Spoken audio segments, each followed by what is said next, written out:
Before I start this review, it would be very helpful to you if you had already seen the first game review, because I'm not walking you through everything that led up to where we are now, which is on a ship to Hong Kong. The most glorious ship that Master Chen could ever have put us on.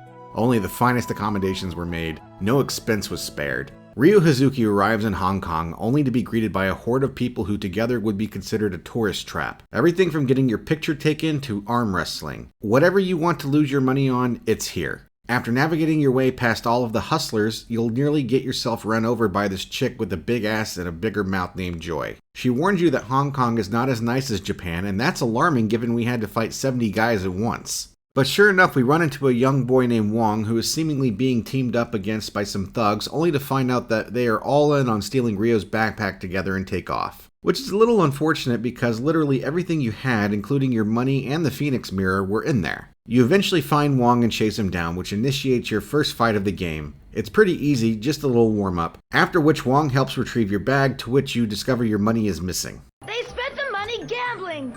What?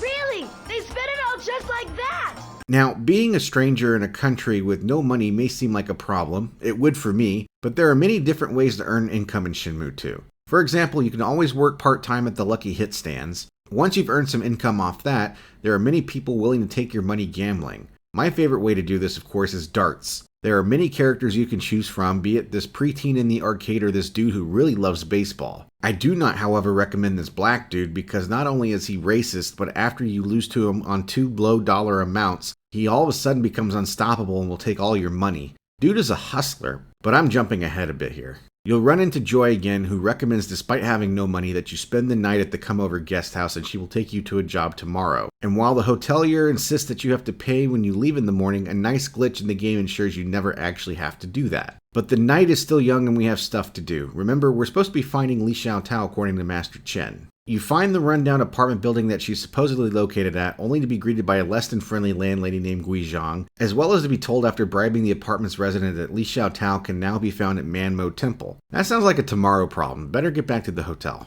You wake up and look out the window to see Joy waiting for you. You meet her standing in front of her motorcycle and she says something in Chinese that, according to my research, basically asks if Ryo had a wet dream. She takes you to a place where you will be manually lifting crates and moving them across the room because pallet jacks have apparently not been invented in Hong Kong yet. Which is funny because I'm pretty sure they're all made in China now. You meet Guilin, who sounds like he's having a hard bowel movement every time he takes a step. Yeah. Yeah. Left. Yeah.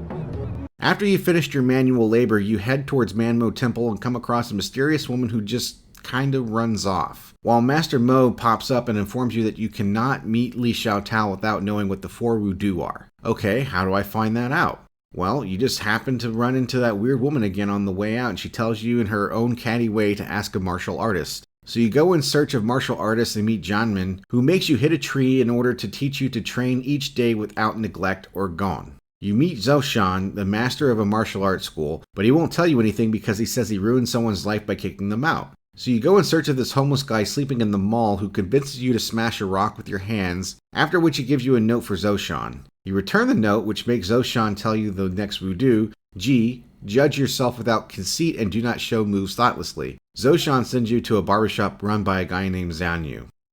Zanyu Barber's Shop. This must be Zanyu's shop.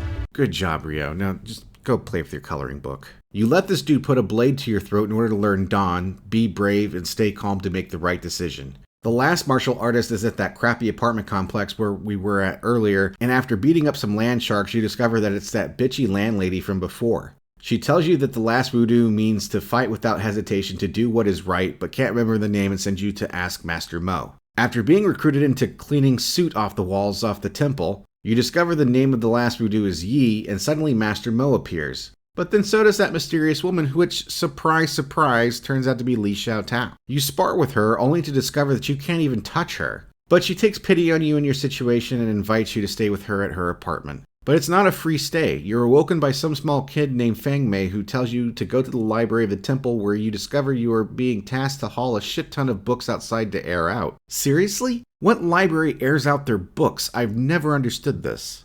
After your task is finished, you go on with your next quest, which is to locate Yuanda Zhu, but you have no idea where he is and neither does anyone else. You discover that he wrote a book called the Wulan Shu, but it's located in the Manmo Temple Library. Great, gotta air out more books. You ask Li Xiaotao to borrow the Wulan Shu, to which he makes you catch falling leaves from a tree in order to teach you a lesson about staying composed. Honestly, the leaf catching was harder to do than any fight the first time I played this game. Fuck your stupid leaves. But she does eventually give you the key to the book cabinet where it's stored, and when inspecting the book, a mysterious paper falls out. You ask around and discover it's likely a Chawan sign, a secret code used to communicate with other martial artists. So after carrying more books the next day, you go to the Dojang Diner and give it a try. And some dude cruises you, giving you a note to tell you to return later. And when you do, all hell breaks loose. First there's a fight, then the dude gets kidnapped, so you go chase them down. Then comes a pretty cool QTE sequence where you can punch a watermelon. And at the end, you meet Yuan, who is one of the leaders of the infamous Yellowheads. Wait, did you really name a gang after a pimple? Anyway, with some secret help from Li Xiaotao, you rescue the dude and take him back to the diner. He introduces himself as Zhang, an associate of Yuanda Zhu's. He says he has no idea where Zhu is at the present time, but that the leader of another local gang, Ren of Heavens, may be able to help. Oh good, I have to seek the aid of a criminal element. The moral black and white of this series is slowly becoming grayer. You return the Wulan Shu, and after a tense back and forth about your plans, Rio basically says goodbye to Li Xiaotao. I'm sure we'll never see her in this game again. But where will you sleep at night? Well, Joy just happens to ride past and suggests strongly that you go back to the Come-Over guest house. And it's at this point that I realize that Joy offers nothing of substance to this game other than tits and ass. She'll point you in the right direction, but that's about it. I could have got this info off an NPC, damn it. Anyway, you start asking about the Heavens and find out that they are hiding in the Beverly Hills Wharf, which is being guarded by this guy that sounds like William Hung. Who are you? This is no place for strangers. Get lost before you get hurt. She bangs! She bangs! Oh baby, when she moves, I go crazy. So you gotta find out how to get in. What is it? Have you seen any members of the Heavens around here?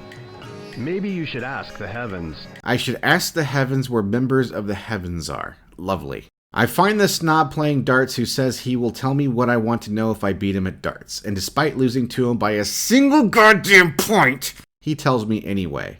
Good on you. You're an honorary baller.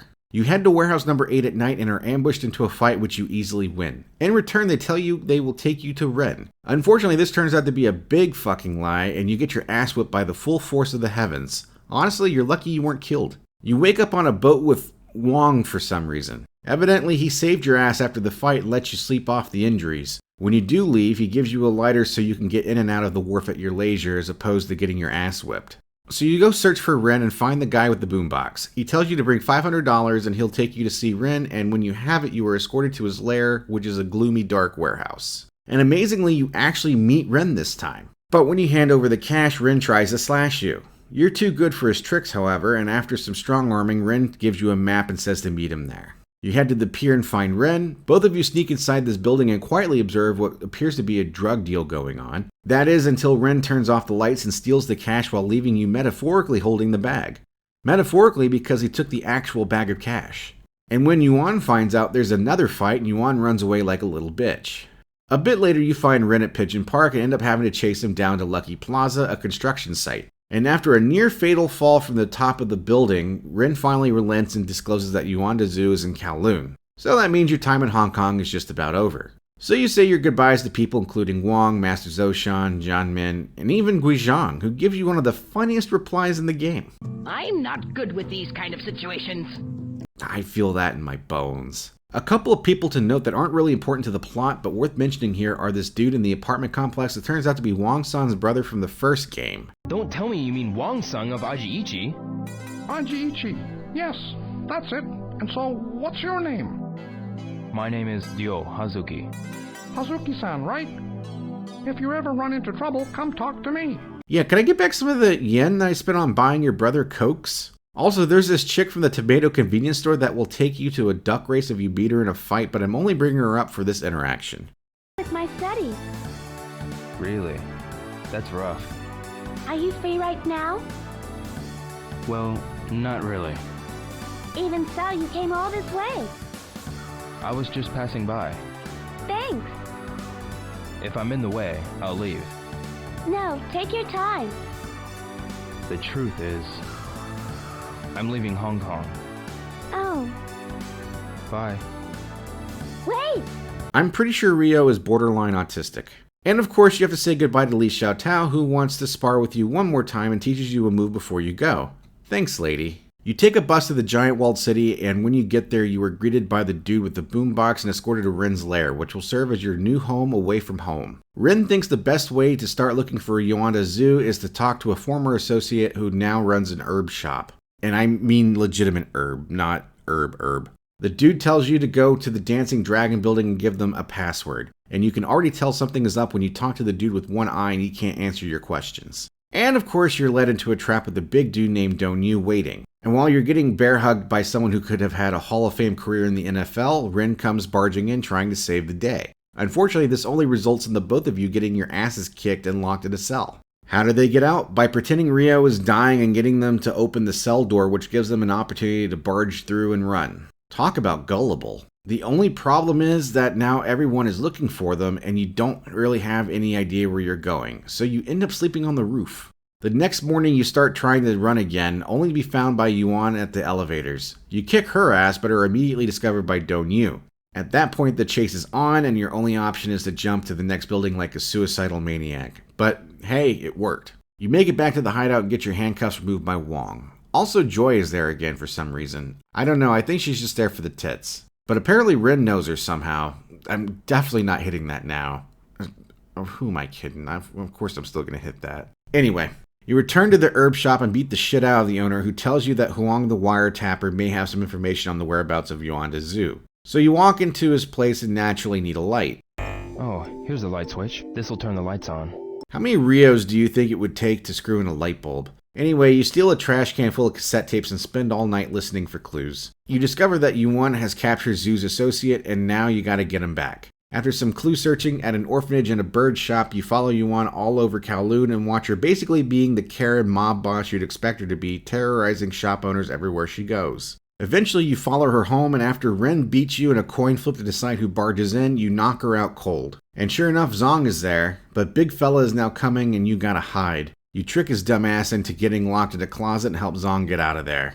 You get back to the hideout and Zong hands you a weird-ass looking key telling you that Zhu can be found in the Ghost Hall building. And what awaits us there? Walking across plank after plank after plank. Pointless QTEs designed as a way to elongate the game's total playing time. You make it to the top and... Wait, is that Ren? Where did you come from? I ran down a tip from a snitch around here and got the key for the elevator. You're such a fucking asshole, Ren. I love you. Anyway, you go inside, look around, finding a bunch more of these random-ass keys like Zong gave you. You stick them in the giant Buddha head and a secret room appears. And look, we found Yuanda Zhu. But before we can get any proper introductions out of the way, we're found by the Yellowheads and Big Guy shows up, knocking us out the window. Thankfully, we are not dead. However, Dongyu can apparently just jump multiple stories like it's no problem. No broken ankles or anything. So you gotta fight him and his cohorts, and naturally, you lose. But before you can get your ass completely ripped into two, you're saved by none other than Li Xiaotao. You wake up inside another orphanage that looks more like a church, and despite Li Xiaotao's long-winded speech about how you should not be seeking revenge and blah blah blah, you leave. You head back to the hideout and find out from Zong that Yuanda Zhu has been taken to the Yellowhead's HQ at the appropriately named Yellowhead building. Getting inside, however, is not going to be really that easy, as there are guards with big sticks at every entrance. So for some reason, you give the Chawan sign a try, and sure enough, you get a note saying to go to room 503 of the Moonchild building. You go inside and it's pitch black. The dude inside wants to spar with you in total darkness, which is not exactly an ideal condition to fight in. But it's supposed to train you to use your mind's eye or some bullshit. Who cares at this point? Anyway, after the pointless lesson that helps you absolutely none during the remainder of this game, the dude reveals himself to be a guy who you gave money to because he was pretending to be blind. Wait, what the fuck? Give me my tenner back. He tells you that the only way into the Yellowhead building is to be scouted by some fat dude in a sweater vest, and you'll need to win a bunch of street fights to do it. So you do that, gaining the attention of the weird fat man who tells you to beat 3 more fighters. You beat those 3 fighters, which are a little more difficult than the regular fighters Rio's taken on so far, but are not terribly hard. And after you finish that task, you're told to visit the basement of the Thousand White building in 2 days. So after some waiting, you meet the scout. But Ren decided to show up and, well, the scout is knocked out. Might as well take the tour of the building yourselves. Basically, this entire building is just fights, QTEs, more fights, and more QTEs. You could spend hours in this one building if you don't know what you're doing. Joy is kidnapped at one point and you have to fight a furry, but honestly this building is pretty boring all things considered until you get to the 40th floor. And that's when shit be poppin'. First you have to get to the roof by fighting a bunch of suited goons. When you do make it to the roof, you discover Londi hanging from a helicopter ladder, but can't get to him because Dongyu has kidnapped Wong and is threatening to throw him over, which would be less than ideal. However, Wong manages to escape by biting Dongyu, which I guess is a way of making it work with limited resources at your disposal. Yuanda Zhu is saved and Ryo has to take down Dongyu by himself. It's pretty easy as long as you keep dodging, and when it's over, Londi gets away. Everyone returns to Ren's hideout where Yuanda Zhu gives some history behind the Phoenix Mirror, explaining it's part of a treasure map. He also explains that Ryo's dad probably murdered Landi's father, thus why Londi sought vengeance in the first place, a story that Ryo simply cannot accept. But most importantly, Yuanda Zhu explains that Londi is likely now in Guilin, looking for further clues regarding the mirrors, and Ryo is now ready for a new adventure. Now, you'd think this is where the logical place for an ending would be. You set up the story for a third game that came out 20 years after. Final fight with Dongyu followed by a short and concise cleanup of the plot. But if you thought Yu Suzuki was happy with that, you'd be mistaken. Because instead he threw in hours of running through woods. Oh, you think I'm kidding. So Ryo arrives in Guilin, but not directly in Bailu village, so he begins his long-ass walk. It begins to storm, and he saves a girl named Shenmue from drowning. She's also from the village you're going to, so you basically just run and talk, or if you're like me, just run so you can get this game over with. And I mean run. It's just a never-ending amount of running for no reason. You finally reach Bailu village, and after some talking, you discover that Shenmue's dad had some blueprints for the Phoenix Mirror in his bedroom. Now you really want to meet this guy. So the next day, you and Shenmue head to the caves where he works, only to discover that he's gone. There's some amazing carvings on the wall identical to the mirrors, and a note basically telling Shenmue to stick with Ryo. And that's the game. I give this one 7 out of 10 Phoenix Mirrors. Hit that subscribe button if you want to see a review of Shenmue 3 and you really just hate me because I will not enjoy making that video.